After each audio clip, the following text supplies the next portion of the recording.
Hey guys, it's Jan here. If you've watched my review of my 25 fun facts video, you'll know I really enjoyed Disney's latest animated movie, Zootropolis. So I wanted to look back over the 5 funniest moments from the movie. Obviously, spoilers ahead if you haven't seen the film already. By the way, I've got a great giveaway to win this beautiful Art of Zootropolis hardback book. It'll be on my Zootropolis Easter egg video, so make sure you're subscribed, and I'll add a link here to the video as soon as it's ready. Kicking off at number 5 is Nick and Judy's encounter with Yaks, the hippie yak, and his au naturel furry friends at the Mystic Spring Oasis. I like the fact that although Yaks seems a bit out of it, he's actually the one who remembers every detail of Mr. Otterson's last visit, while Nongi, the yoga-practicing elephant, has no recollection whatsoever of the missing otter. All of which, of course, turns on its head the saying that elephants never forget. And what about the brilliant scene at the DMV, aka the Department of Mammal Vehicles, which is staffed solely by sloths? Nick's friend Flash takes literally all day to look up a license plate to help Judy. I love the pacing of the scene, the pauses that Flash takes between words, his absolute insistence on finishing each and every sentence even when the conversation's already moved on,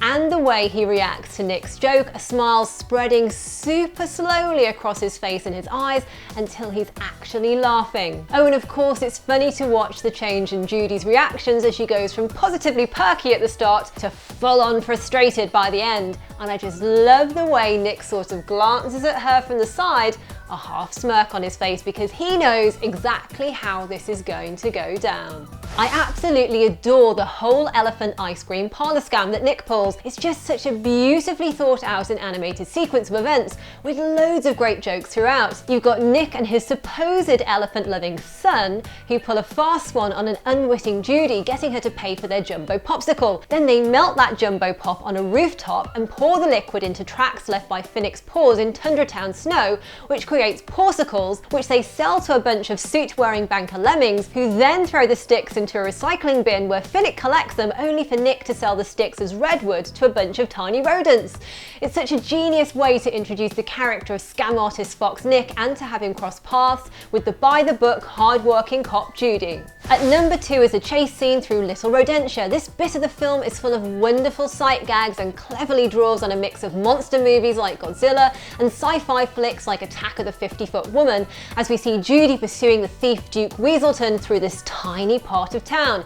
It's so funny when Weaselton has a tiny rodent car on each foot and uses them to skate away from Judy, and when he has to force himself into all sorts of crazy shapes as he tries to make his getaway on top of a speeding train. And what about when all the little rodents are running screaming from Judy and she politely apologizes to them as she runs by? And wasn't it cool when she saves Mr. Big's daughter from death by giant donut? And speaking of Mr. Big, at number 1 is a genius scene where Judy and Nick meet the teeny tiny mob boss. I just love that scene in all its Godfather-inspired glory. From the moment his polar bear bodyguard opens his hands to reveal that Mr. Big is actually a tuxedo-wearing Arctic shrew with the voice of Marlon Brando, to the movie's literal interpretation of icing and Michael Giacchino's brilliant Godfather-style score, and the whole chat about how Nick sold Mr. Big an expensive rug made of the fur of a skunk's butt, which Mr. Big then used to bury his grandmama. And I can't forget the wedding scene with all the shrews dancing and the way the camera pulls back to reveal they're actually all on top of a little table with the polar bears guarding it. I could watch this particular bit of the movie over and over again and still find it hilariously funny.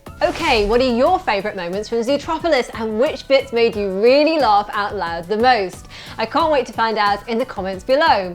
I've got a video on the way with all the Disney and other movie Easter eggs and references I spotted in the film, and I'll update the link here once it's live. If you enjoyed this video, thanks so much for hitting the thumbs up button and sharing, and don't forget to subscribe for more videos on Disney, Pixar, comic book movies and tons more. Thanks for watching and see you next time, yippee-ki-yay movie lovers!